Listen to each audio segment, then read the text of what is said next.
Bienvenidos a esta revisión clínica. Hoy vamos a meternos de lleno en una de las situaciones de mayor riesgo en urgencias y medicina interna, el escalamiento clínico en las exacerbaciones graves de EPOC.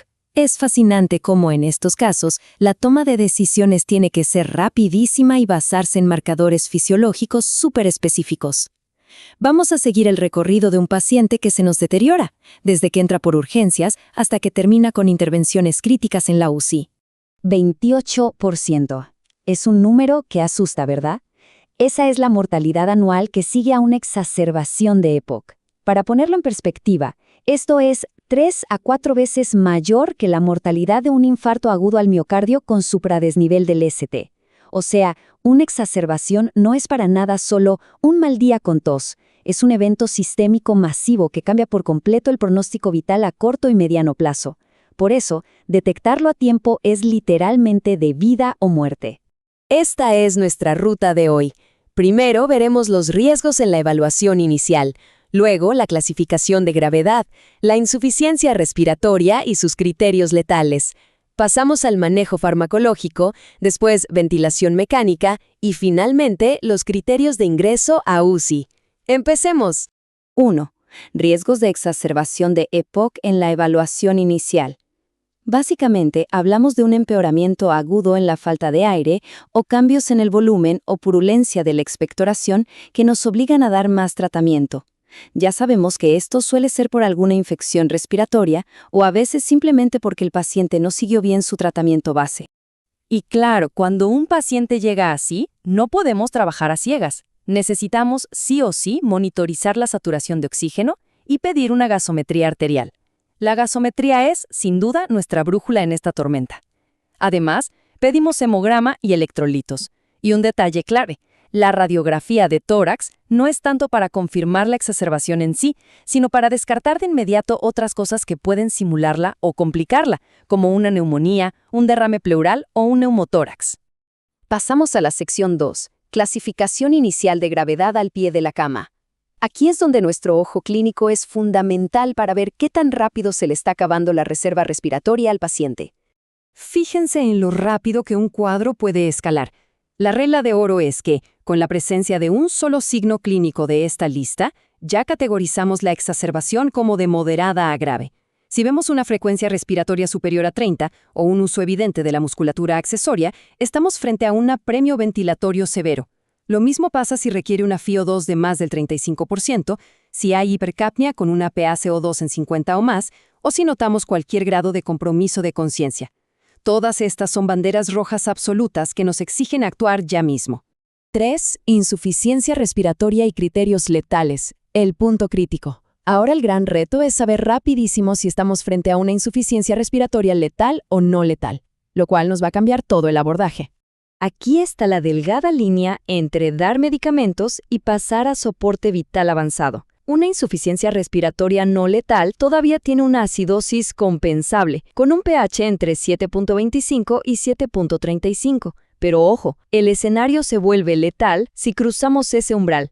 Un pH que cae por debajo de 7.25, una PaO2 que vuela por encima de los 60 milímetros de mercurio, un compromiso de conciencia o un requerimiento de oxígeno superior al 40%. Grábense ese valor de pH de 7.25 en la cabeza. Es el punto de no retorno donde los mecanismos de compensación simplemente colapsan. Sección 4. Manejo farmacológico, la base de todo. Esta es nuestra primera línea de defensa para los casos graves que aún no son letales, clave para revertir el broncoespasmo y bajar la inflamación. Este algoritmo nos guía paso a paso. La cosa va por escalar o combinar broncodilatadores de acción corta, tipo salbutamol, junto a anticolinérgicos. Además, es súper importante meter corticoides sistémicos rápido, usando esquemas como 40 miligramos de prednisona o 100 de hidrocortisona. Simultáneamente, si existen signos de infección, entran los antibióticos, por ejemplo, amoxicilina con ácido clavulánico, o incluso cobertura antipseudomónica si la historia del paciente lo amerita. Y claro, todo esto se hace mientras evaluamos constantemente cómo va respondiendo. Y mientras hacemos todo esto, hay un pilar que es intocable: la oxigenoterapia controlada. Nuestro objetivo estricto de saturación es del 88 al 92%. Y este rango no es un capricho. Darle oxígeno de más a un paciente con EPOC es peligrosísimo. ¿Por qué? Porque niveles altos inhiben la vasoconstricción hipóxica compensatoria y arruinan la relación ventilación-perfusión. Además, desencadenan el famoso efecto Haldane. La hemoglobina oxigenada suelta dióxido de carbono en la sangre, lo que empeora trágicamente la hipercapnia que ya teníamos. Sección 5. Ventilación mecánica, escalando el soporte. Esto es lo que nos toca cuando el esfuerzo respiratorio ya es insostenible y los fármacos no frenan la acidosis. Miremos la diferencia entre ventilación no invasiva, la VMNI, y la invasiva. Todo vuelve a ese factor decisivo, el pH de 7.25. La VMNI es una herramienta fantástica y está indicadísima si tenemos acidosis respiratoria con un pH entre 7.25 y 7.35 y una PaCO2 mayor a 45. Pero si cruzamos esa línea roja y el pH cae por debajo de 7.25, la PaCO2 supera los 60, o si simplemente el paciente altera su conciencia o falla la no invasiva, no hay de otra. Intubación y ventilación mecánica invasiva inmediata. Es el único camino seguro. Sección 6. Criterios de ingreso a UCI, el escalamiento final. Vamos a detallar los criterios absolutos para trasladar de urgencia a un paciente que se deteriora hacia la unidad de cuidados intensivos. Este es el mapa final del deterioro clínico. El pase a la UCI no es ninguna sugerencia cuando llegamos a estos hitos.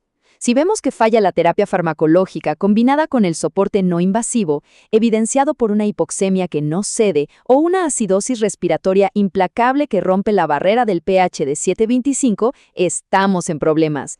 Peor aún, si el agotamiento del paciente le causa inestabilidad hemodinámica y empieza a requerir drogas vasoactivas, el equipo tiene que intubar ya mismo. En este nivel, la monitorización continua y el soporte de órganos de la UCI son la única opción de supervivencia. Para cerrar nuestro análisis de hoy, les dejo una pregunta para reflexionar. ¿Logramos captar esos cambios sutiles en la PaCO2 y el nivel de conciencia antes de que la exacerbación pase de moderada a letal? Porque el éxito acá no se trata de correr cuando el paciente ya necesita tubo o drogas vasoactivas, se trata de pura vigilancia.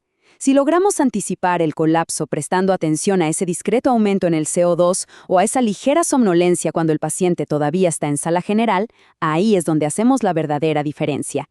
Ahí es donde bajamos ese 28% de mortalidad. Muchas gracias por acompañarnos en esta revisión y esperamos que estos conceptos les sirvan muchísimo en su práctica clínica diaria.